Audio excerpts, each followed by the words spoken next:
बिस्मिल्लाहिर्रहमानिर्रहीम। Human resources for health. तो WHO के जो बिल्डिंग ब्लॉक्स हैं उसमें सेकंड इम्पोर्टेंट चीज़ जो है, सेकंड बिल्डिंग ब्लॉक जिसको कंसिडर किया जाता है that is health work force. इसका मतलब ये है कि हम जो प्लान बनाने जा रहे हैं उसकी एग्जीक्यूशन के लिए, उसको ऑन ग्राउंड परफॉर्म करने के लिए हमें टीम चाहिए, हमें लोग चाहिए, बंदे चाहिए जो कि काम करें, यानी हेल्थ वर्कर्स चाहिए। सो health system can only function with health workers नहीं होंगे तो आपने काम कैसे चलाना है, जो फंक्शन है वो परफॉर्म कैसे करवाना है। Improving health services coverage and realising the right to the enjoyment of highest attainable standard of health. हमारा जो ऑब्जेक्टिव है वो है भी कि हमने कम्युनिटी को हाईएस्ट स्टैंडर्ड ऑफ हेल्थ जो है ना वो प्रोवाइड करना है। तो ये डिपेंड करता है on their availability, accessibility, acceptability and quality. Globally WHO estimates a projected shortfall of 15 million health workers by 2030। तो 2030 तक 15 मिलियन हेल्थ केयर वर्कर्स जो हैं वो शॉर्ट होंगे। एक तो पॉपुलेशन बढ़ रही है, दूसरा लोगों का जो रुझान है मेडिसिन की तरफ वो कम हो रहा है। और ये प्रोबेबली डॉक्टर्स के लिए तो ये है क्योंकि उन्होंने जो एक दौरानिया है वो बहुत बड़ा है, तकरीबन 10-12 साल लग जाते हैं आपको स्पेशलिस्ट बनने तक, और एफ़र्ट बहुत ज़्यादा है, आउटपुट आगे बहुत कम है, आपको रिवॉर्ड उस तरह का उतना बड़ा नहीं मिलता जितनी एफ़र्ट या मेहनत लगती है इस पूरे प्रोसेस में। तो ओवरऑल जो है ना हम शॉर्टफॉल की तरफ ही जा रहे हैं, डिस्पाइट के हमें लग रहा है कि पाकिस्तान में सैचुरेशन हो रही है, mostly in low and lower middle income countries. ये सिचुएशन जो है वो ज़्यादा गरीब मुल्कों में ख़राब है। सो health work force includes essential health work force, जिसमें फिजिशियंस, नर्सेज और मिडवाइफ्स हैं। ये है एसेंशियल हेल्थ वर्क फोर्स।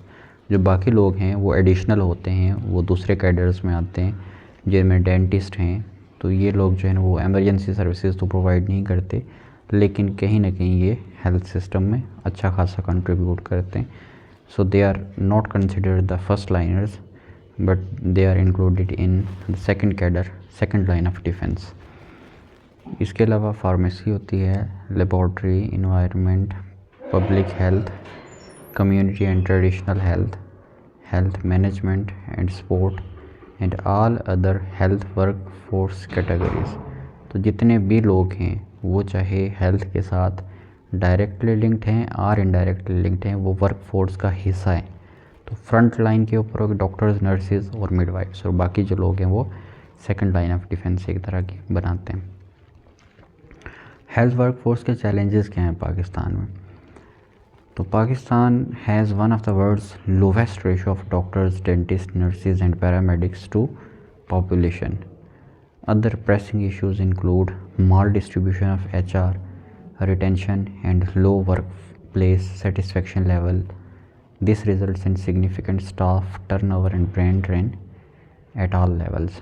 तो एक तो पाकिस्तान के पास दुनिया के लोवेस्ट रेशो चल रही है कि इनके पास जो वर्क फोर्स है वो बहुत कम है, डॉक्टर्स कम है, डेंटिस्ट कम है, नर्सेज कम है।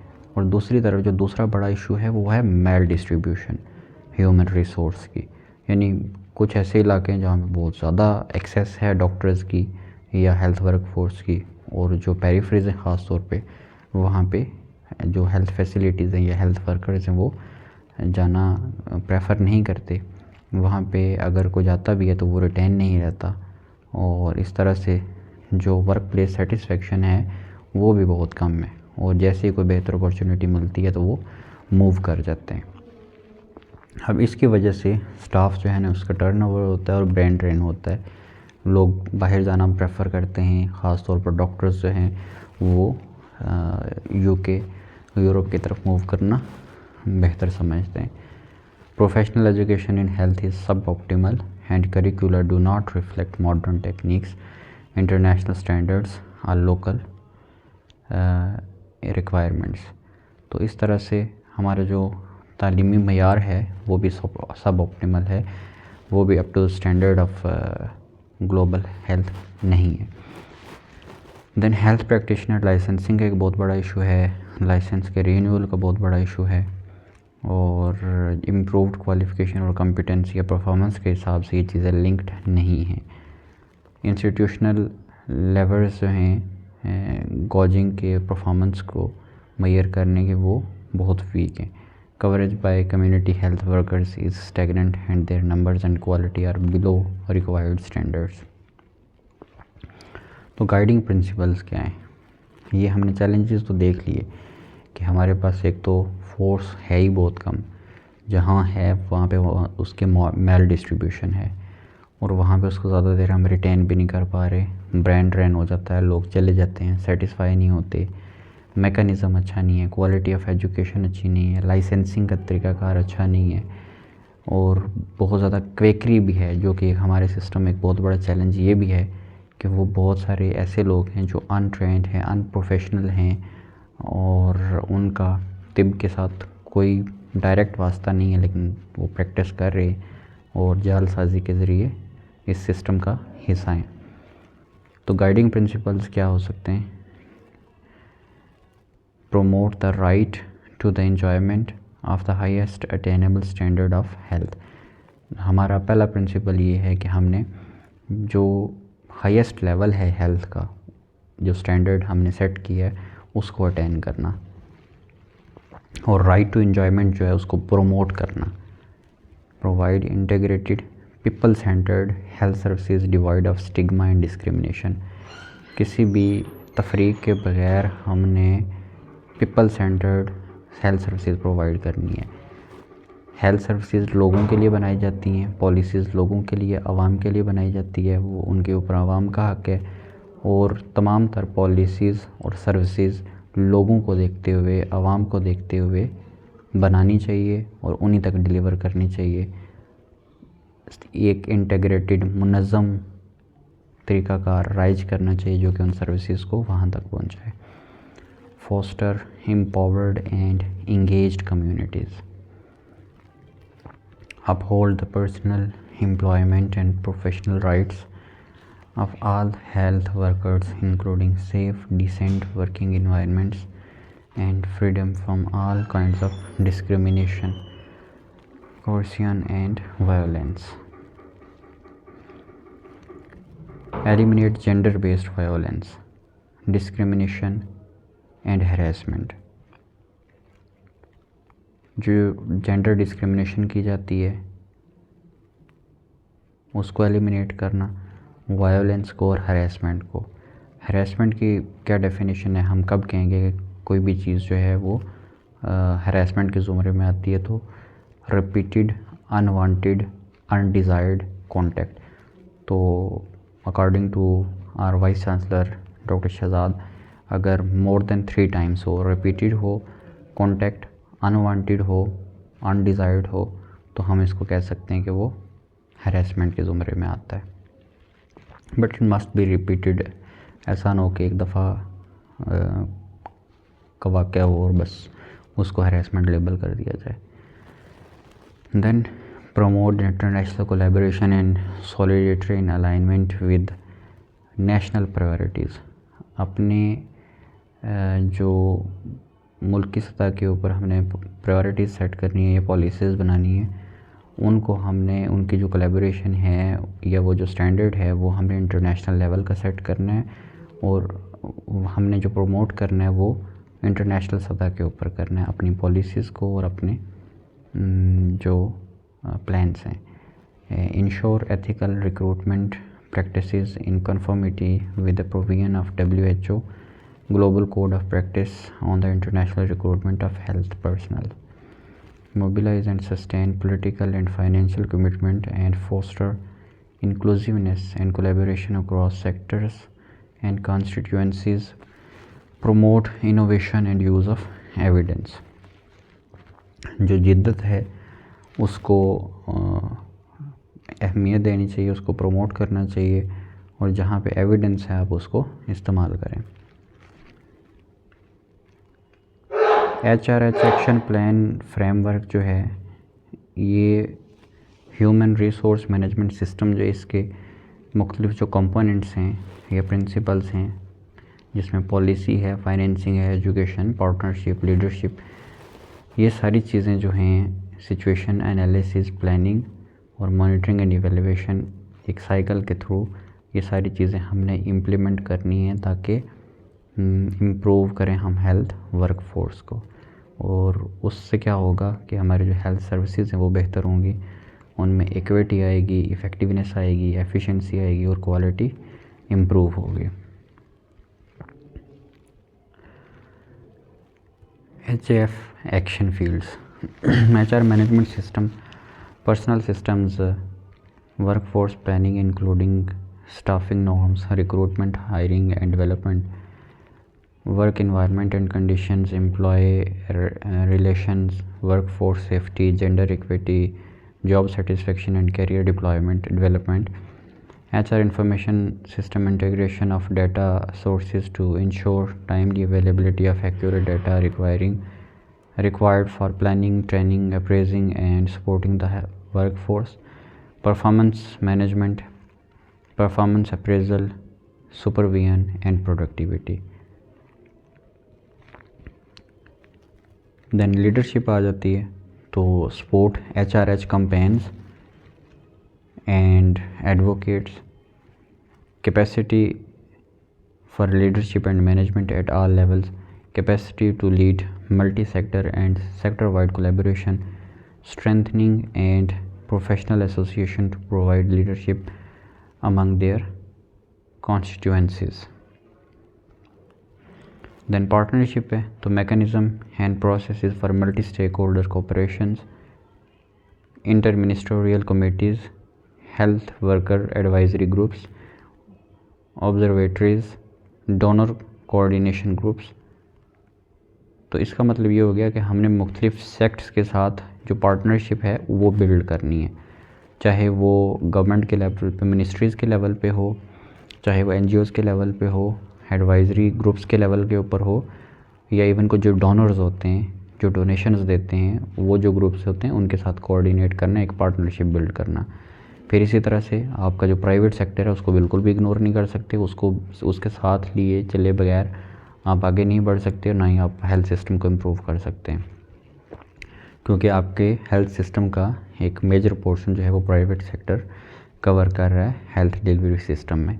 तो पब्लिक प्राइवेट सेक्टर के दरमियान एग्रीमेंट्स करवाने, कम्युनिटी को इन्वॉल्व करना है in care, treatment and governance of health services. तो जितने भी स्टेक होल्डर्स हैं, चाहे वो गवर्नमेंट का हिस्सा हैं, चाहे वो पब्लिक का हिस्सा हैं, प्राइवेट सेक्टर का हिस्सा हैं, या कोई NGOs हैं जो कि डायरेक्टली और इनडायरेक्टली इन्वॉल्व हैं, उन सब स्टेक होल्डर्स को ऑन पेज लेना, उनके साथ पार्टनरशिप्स बिल्ड करना, उनके साथ कोऑर्डिनेट करना, ये बहुत ज़रूरी है अगर आप इफ़ेक्टिव वर्कफोर्स बनाना चाहते हैं, क्योंकि आपके वर्कफोर्स का वो लोग भी हिस्सा हैं जो ऑन ग्राउंड तो नहीं हैं लेकिन बैक एंड के ऊपर बैठे हुए आपके लिए पॉलिसीज़ बना रहे हैं, आपको रिसोर्सेज प्रोवाइड कर रहे हैं, आपको फंड्स एलोकेट करवा रहे हैं, या फिर आपके लिए रास्ते हमवार कर रहे हैं। तो वो लोग डायरेक्टली तो इन्वॉल्व नहीं हैं लेकिन इनडायरेक्टली आपकी वर्क फोर्स का हिस्सा हैं, क्योंकि उनकी मदद के बगैर या सपोर्ट के बगैर आप अपने प्लान्स को, एक्शंस को एग्जीक्यूट नहीं कर पाएंगे। देन फाइनेंस आ जाता है, तो setting levels of salaries and allowances, budgeting and projections for HRH, intervention resource requirements including salaries, allowances, education, incentive packages, increasing fiscal space and mobilizing financial resources, e.g. government, donor, etc. Data on HRH expenditures, e.g. national health accounts। तो finance जो है ये आपका एक की component है, element है। अगर आपने अपने सारे प्लान्स जो हैं वो एग्जीक्यूट करवाने, आपको बजट चाहिए होगा, फंड्स चाहिए होंगे ताकि आप अपने स्टाफ को सैलरीज दे सकें, इक्विपमेंट्स परचेज़ कर सकें, रिसोर्सेज को मोबिलाइज़ कर सकें, या किसी जगह के ऊपर कहीं फिस्कल डेफिसिट आ रहा है तो उसको पूरा कर सकें। जो एक्सपेंडिचर्स हैं चाहे वो डाटा कलेक्शन के हवाले से हों या फिर रिसोर्सेज के हवाले से हों, उनके लिए एक प्रॉपर प्लानिंग, मुनज़्ज़म तरकीब, मनसूबा साजी, ये सारी चीज़ें जो हैं आपको जो हेल्थ वर्क फोर्स है उसको बेहतर बनाने में हेल्प आउट करेंगी। एजुकेशन, तो लोगों को एजुकेट करना बहुत ज़रूरी है, अपनी टीम को एजुकेट करना बहुत ज़रूरी है। काउंसलिंग, ट्रेनिंग, ये चीज़ें साथ साथ चलती रहनी चाहिए। Pre service education tied to health needs, in service training, distance and blended continual education, capacity of training institutions, training of community health workers and non formal care providers.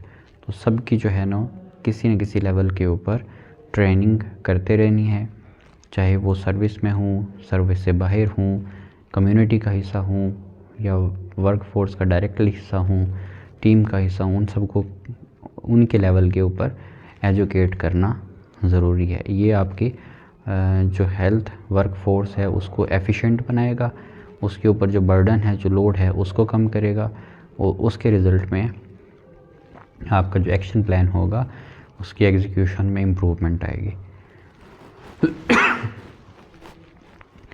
Then policy, professional standards, licensing and accreditation. आपने मनसूबा साजी और कानून साजी इस तरह से करनी है कि आप जो मयार तय कर रहे हैं वो प्रोफेशनल होना चाहिए। Authorised scope of practice for health cadres, political, social and financial decisions and choices that impact HRH, क्योंकि चाहे वो सियासतदान हों, समाजी कारकुन हों, वर्कर्स हों या फिर वो लोग हों जो कि आपके फाइनेंशियल डिसीजंस करते हैं, जिसमें आपके NGOs, डोनर्स, डायरेक्ट गवर्नमेंट की फंडिंग्स या फिर जो आपकी फाइनेंस मिनिस्ट्री है, ये सारे लोग जो है ना वो इम्पेक्ट करते हैं ह्यूमन रिसोर्स को। अगर आपको बेहतर फाइनेंस मिल के आप अपने टीम को बेहतर बना सकते हैं, आप अपनी टीम को अच्छी सैलरीज दे सकते हैं। Employment law and rules for civil service and other employees. So employment laws जो हैं ये बनाना भी इक्वली इम्पोर्टेंट हैं, अपनी पॉलिसी का हिस्सा ज़रूर रखें।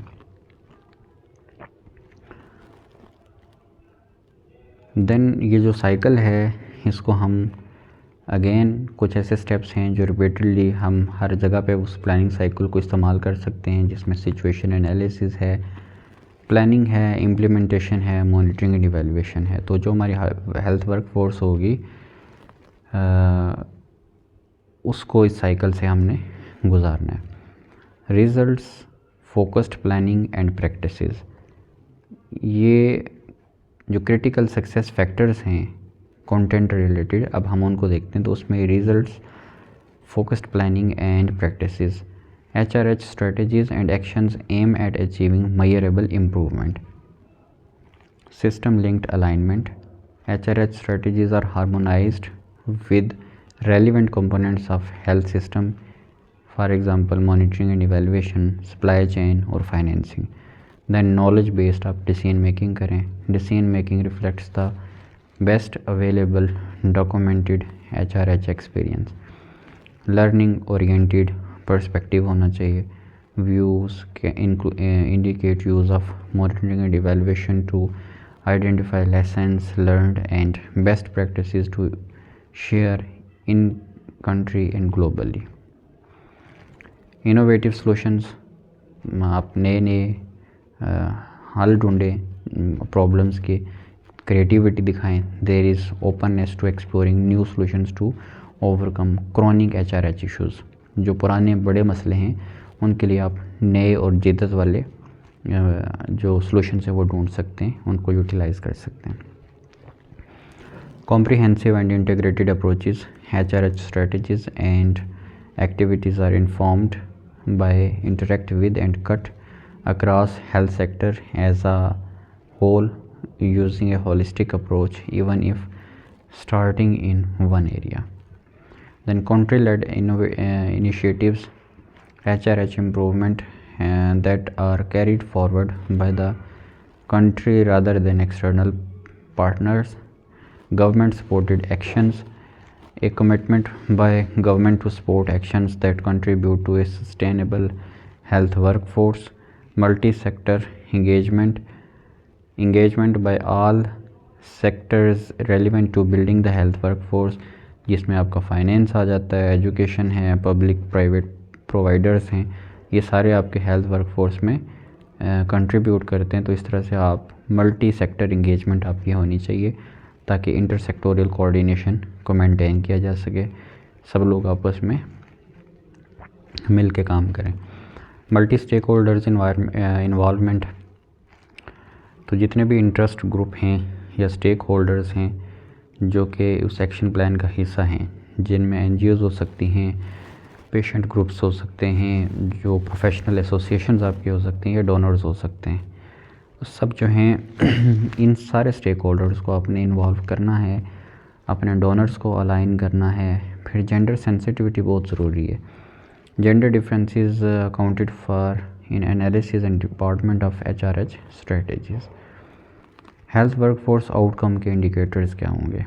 Percentage of health facilities with staffing level that meets the requirement of HRH plan, number of patients, professional staff numbers, इनकी जो रेशो है कि patient ratio versus staff ratio, then bed utilisation versus number of staff, और फिर vacancy rate, turnover rate, retention, absenteeism, कितने लोग जो है ना वो आपके पास रिटेन रहते हैं और काम जारी रखते हैं, कितने लोग जो है ना वो काम से भाग जाते हैं, गायब हो जाते हैं, वर्क प्लेस पे आते नहीं हैं, चाहे वो कोई बहाना ही क्यों ना बना लें। रूरल अर्बन डिस्ट्रीब्यूशन, शहरी और दही इलाकों में जो डिस्ट्रीब्यूशन है वो कैसी है आपके वर्क फोर्स की। ये सारे इंडिकेटर्स जो हैं या आउटकम्स जो हैं, आउटकम के जो इंडिकेटर्स हैं। Staff satisfaction based on attitude survey, percentage of total budget spend on staff salaries and allowances. इस तरह से जो HR है उसमें अगर हम देखें तो गवर्नेंस, फाइनेंसेस, इंफॉर्मेशन सिस्टम और medical technology as a cross cutting health system building block, policy makers consider HRH the engine of the health system. तो ये आपका पूरा जो हेल्थ सिस्टम है उसका इंजन है। इंजन नहीं होगा तो आपके बाकी कोई चीज़ चलेगी ही नहीं। तो हर चीज़ के को चलाने के लिए आपको जो HRH है वो रिक्वायर्ड है।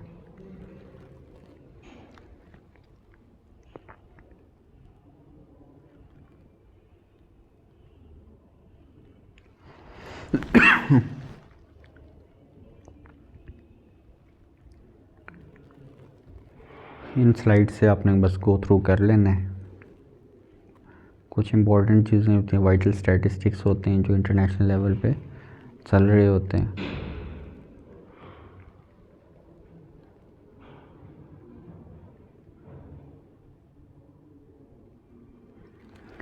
So what are the key strategic issues? Parliament and civil society to contribute to sustain momentum of the HRH agenda। तो आपकी जो कानून साज असम्बलीज़ हैं और सिविल सोसाइटी है उसका एक डायरेक्ट रोल होता है, और ये आपके जो सिस्टम है, वर्क फोर्स है, उसमें एक मेजर फैक्टर जो है वो कंसिडर किया जाता है। Catalyse multi sectorial actions on health work force and work closely with the ministry of finance P&D to recognize investment in the health workforce as a productive sector। तो multi sectoral strategy, आपने मुख्तलिफ़ तरह के departments को interlink करना है, coordinate करना है। Common national vision based on evidence of address HRH issues and to achieve SDGs and universal health coverage targets. तो आपका जो विजन होना चाहिए, जो प्लान होना चाहिए, वो कौमी सतह के ऊपर यकसा होना चाहिए। अगर आप कोई बड़ा प्लान बना रहे हैं, पूरे मुल्क के लिए बना रहे हैं। Detailed policies and plans at provincial area level to ensure HRH availability, institutional mechanisms चाहे वो नेशनल लेवल पे हों, सूबाई सतह पे हों, या फिर डिस्ट्रिक्ट लेवल के ऊपर, ग्रॉस रूट लेवल के ऊपर हों. Build greater resilience and self-reliance in communities. Engage communities in shared decisions and choices. Review of current legislations related to HRH, new legislations and regulations. That's it. ये की strategies थी, तो इसको एक दफ़ा रिव्यू कर लेते हैं, रिवाइंड कर लेते हैं. Parliament and civil society, multi sectorial actions, common national vision, policy and plan at provincial and area levels, institutional mechanism, engage communities, and then finally आपकी कानून साजी जो है. ये सारे की एरियाज़ हैं जिनको फोकस करना चाहिए, और यही आपके लिए considerable things हैं. That's it from this lecture. Thank you.